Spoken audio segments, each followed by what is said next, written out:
வாழ்க்கைங்கிறது பிரவாகம் மாதிரி. அது எப்பவும் போயிட்டே இருக்கும்.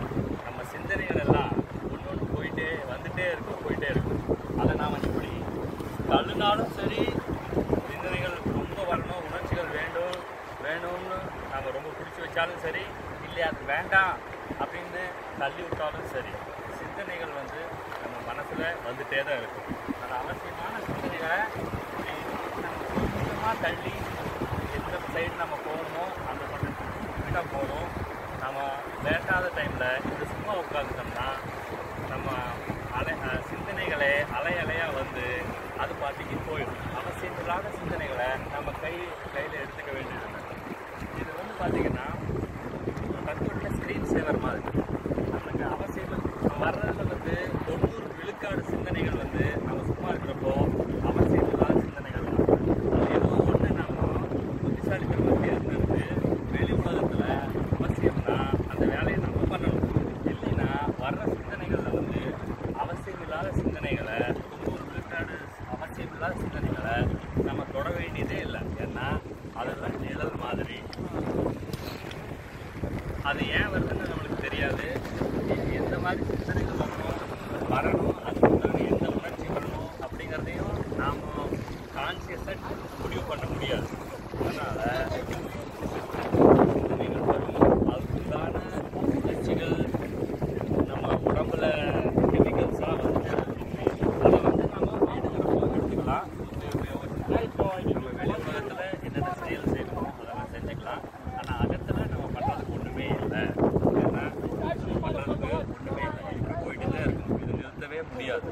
இதை நாம் பலவிதமான தியானங்களினாலும் யோகாக்களினாலும் இதை நம்ம நிறுத்த முயற்சி பண்ணலாம். ஆனால் அது மிக பெரும் முயற்சி. அது பர்மனெண்ட்டாக அதில் சொல்யூஷனும் கிடைக்காது. அதனால் நம்ம இந்த ஃப்ளோலையே பகவத் ஐயா சொல்கிற மாதிரி, பிரவாகம்னு பகவத் ஐயா சொல்கிற மாதிரி நம்ம இந்த ஃப்ளோலையே விட்டுட்டோம்னா அதுவே போயிடும். நம்ம சிந்தனைகளை நிறுத்தவும் முடியாது, இந்த சிந்தனைகள்லாம் வரணும்னு சொல்லவும் முடியாது. அது சிந்தனைகள் அது பாட்டுக்கு வரும், அதுக்குண்டான உணர்ச்சிகளும் அது பாட்டுக்கு வந்துட்டே தான் இருக்கும்.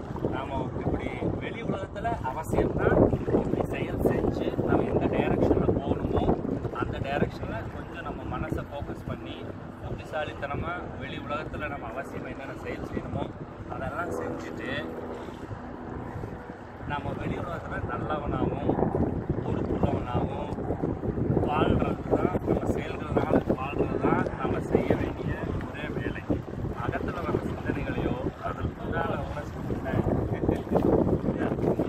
அதுக்குண்டான சிந்தனைகளையோ நாம் கண்ட்ரோல் பண்ணுறதோ இல்லை பிடிச்சி வச்சுக்கிறதோ இல்லை வேண்டாம்னு தள்ளி விடுறதோ அது முடியாத காரியம்.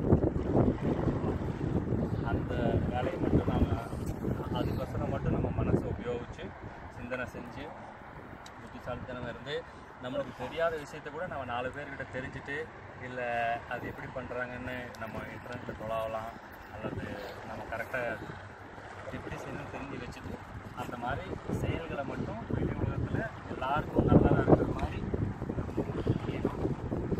இப்படி இதுதான் ஸ்ரீ பகவத் ஐயா சொல்கிறாரு. நீங்களும் யூடியூப் வீடியோ பாருங்கள், youtube.com/ஸ்ரீபகவத் இல்லை ஸ்ரீபகவத்.org அப்படிங்கிற வெப்சைட்டையும் பாருங்கள். நன்றி, வணக்கம்.